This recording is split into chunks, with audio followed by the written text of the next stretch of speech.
रहीम अस्सलाम वालेकुम students, welcome back to my channel educational tips. कैसे हैं आप सब? उम्मीद करती हूँ आप सब बिल्कुल ठीक होंगे।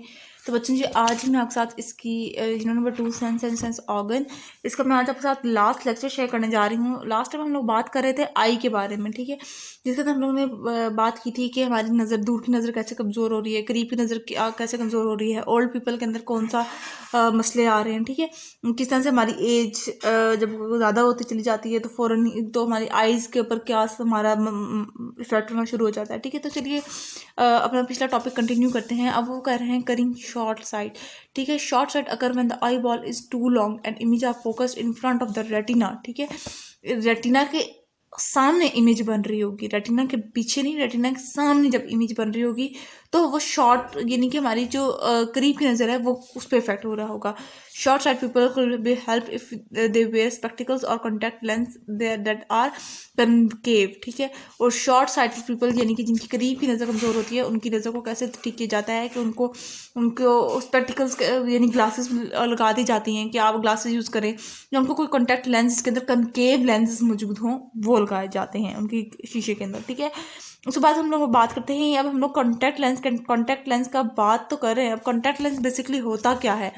Contact lens are small thin transparent disc.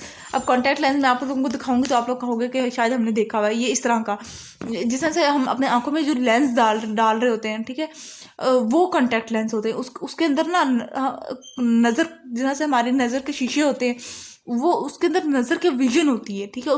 वो भी ऐसे डिज़ाइन हुए होते हैं कि उसके अंदर वो नंबर होता है। जैसे फॉर एग्जांपल अगर मेरी दूर की नज़र है 2.5 वीक है, ठीक है, तो अगर मैं कॉन्टैक्ट लेंस मैंने लिए हैं तो उसके अंदर 2.5 वही विजन होगा, 2.5 विजन होगा, यानी 2.5 नंबर का उसके अंदर लेंस ऑलरेडी डला हुआ होगा। Modern are most soft jelly like plastic. और ये जो आजकल जो कॉन्टैक्ट लेंस आ रहे हैं वो तो बहुत जेली लाइक स्ट्रक्चर होता है, ठीक है। The purpose of the contact lens is the same as that of the spectacle. इनका पर्पज भी यही सेम होता है, जैसे जो हम लोग ग्लासेस, स्पेक्टिकल्स यानी ग्लासेस, ठीक है, इनका मकसद भी यही होता है। इनका भी कोई ऐसा कोई खास पर्पज नहीं होता कि हमें सही नज़र आ जाए, ठीक है। आप ग्लासेस यूज़ कर लें, आप कॉन्टैक्ट लेंस यूज़ कर लें, ठीक है, to correct defect of eye sight. Many people find wearing spectacles is uncomfortable or difficult, especially when playing sport or during other activities. Contact lenses are lightweighted, virally invisible, that give a wide field of view and do not steam up in wet weather, ठीक है। अब वो कह रहे हैं कि कुछ लोगों को मसला होता है ना कि उनको ऐनक ग्लासेस पहनने में थोड़ी सी मुश्किल होती है। ज़ाहिर सी बात है, जब आप ग्लासेस पहन के तो आप खेल नहीं सकते, ठीक है, तो वो क्या करते हैं कि वो कॉन्टैक्ट लेंस बाय कर लेते हैं, जिसकी वो एक इजी मेथड भी है कि आपने कॉन्टैक्ट लेंस लगाए और आपने आराम खून से आप फ्री हैं, ठीक है। इसी तरह से गर्मियों में कोई भी चीज़ हमें टच भी कर रही हो तो हमें मुश्किल हो रही होती है, हमें गर्मी लगना शुरू हो जाती है, और आप गर्मियों में ग्लासेस पहन रहे हैं तो ज़्यादा सी बात है स्वेटिंग होती है। तो कॉन्टैक्ट लेंस से ऐसा कुछ भी नहीं होता, ठीक है। अच्छा, उसके बाद फिर हम लोग आ जाते हैं लेज़र आई सर्जरी। अब अपनी विजन को जो हमारी ख़राब हो जाती है, चाहे वो हमारी दूर की नज़र है, चाहे वो करीब की नज़र है, तो इसको एक सर्जरी के थ्रू, लेज़र सर्जरी को कहते हैं, यानी कि उसके अंदर हमारी आंख से लेज़र गुजारा जाता है जो कि हमारी आई की विजन को ठीक कर देता है, वापस अपनी पोजीशन पे आ जाती है वो, ठीक है। तो उसको हम लोग, ऐसे ट्रीटमेंट को हम लोग क्या कह रहे हैं, उसको हम लोग लेज़र आई सर्जरी का नाम दे रहे हैं। A laser produces a very narrow beam of light that is both powerful and delicate, ठीक है। एक ऐसी लेयर पास की जाती है, एक ऐसी लेयर ऑफ लाइट पास की जाती है जो पावरफुल भी होती है और फ़ायदेमंद भी होती है। It can be controlled very accurately, और ये काफ़ी मतलब प्रोफेशनली तरीके से करी जाती है। Surgeons can use a laser beam to make the shape of the surface of the gave slightly the corona, then focus image accurately into the retina of the eyes, ठीक है। सबसे पहले क्या होता है, सर्जन्स एक हमारे कनकेव आई बनाते हैं, ठीक है।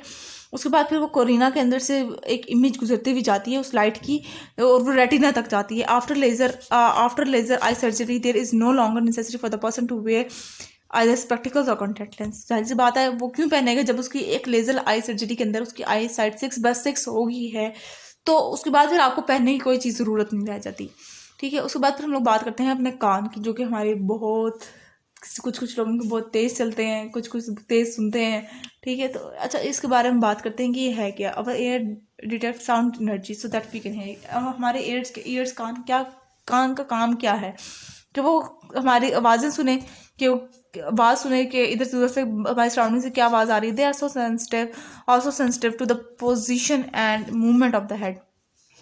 लेकिन यूँ नहीं कह सकते कि इनका काम सिर्फ सुनना है, ये सेंसिटिव ऑर्गन भी हमारा।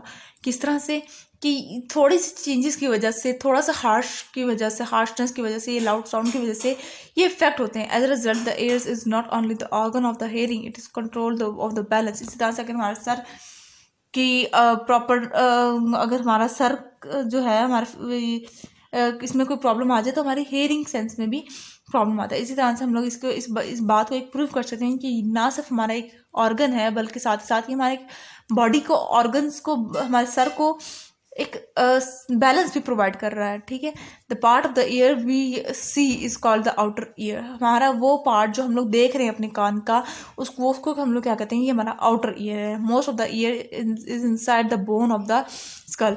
और हमारा ये मेजोरिटी पोर्शन जो है ना हमारा ये ईयर का, ये हमारा ये स्कल के नीचे जो हमारी ये हड्डी है, जो हम लोग को आप टच करें जो नज़र भी आप लोगों को महसूस भी होगी, इसी के ऊपर हमारा कवर हो जाता है। It protect from damage. और ये इस हड्डी का, इस कार्टिलेज का फंक्शन क्या होता है कि ये हमारे ईयर को डैमेज होने से बचाता है। Because the outer year is funnel shaped, it can collect sound waves coming from moving object. ठीक है, तो वो कह रहे हैं कि एज ये जो हमारा जो आउटर ईयर का ईयर है ये फनल शेप है, तो ये क्या करता है कि साउंड वेव्स को डिटेक्ट करता है जो कि हमारे इर्द गिर्द से आ रहे होते हैं। It focus them on the ear drum inside the head. ये साउंड वेव्स आउटर ईयर से ईयर ड्रम तक आती हैं। The ear drum then vibrate, हमारा ईयर ड्रम फिर कान के पर्दे वो वाइब्रेट होते हैं, making a group of 3 tiny bones. और उसको फिर जब वो वाइब्रेट होते हैं तो वो 3 बोन्स भी बनती हैं, और इन 3 बोन्स को हम लोग क्या कहते हैं, ऑसिकल्स का नाम दे देते हैं। That are attach to it vibrate as well, जो कि फिर ऑसिकल्स, ये सारी ये 3 बोन्स इस तरह से अटैच होती हैं कि इनके दरमियान वाइब्रेशन होती है। नेक्स्ट पेज पे आ जाइए।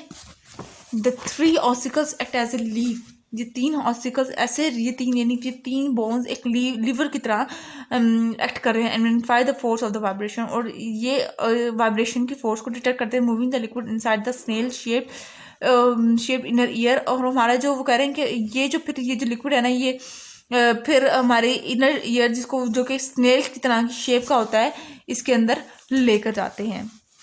और इस ईयर को हम लोग दूसरा नाम कोक्लिया भी कहते हैं। Vibration inside the cochlea make tiny hairs move. इस वाइब्रेशन की वजह से फिर वो इनर ईयर के अंदर जो छोटे छोटे हेयर्स मौजूद होते हैं वो मूव करते हैं। As the hairs are attach to nerves, और जैसे कि ये जो हेयर्स होते हैं ये नर्व्स के साथ अटैच होते हैं। Every time they are vibrated, हर टाइम ये वाइब्रेट करते रहते हैं and send the message to the brain. और उस तरह से फिर वो जब हमारे इनर ईयर तक जाता है तो उसको वो ब्रेन के ऊपर सेंसिटिव नर्व्स होती हैं, तो ये फिर वो सेंसिटिव नर्व्स हमारे ब्रेन तक हमारे वो मैसेज जा रहे थे। दिस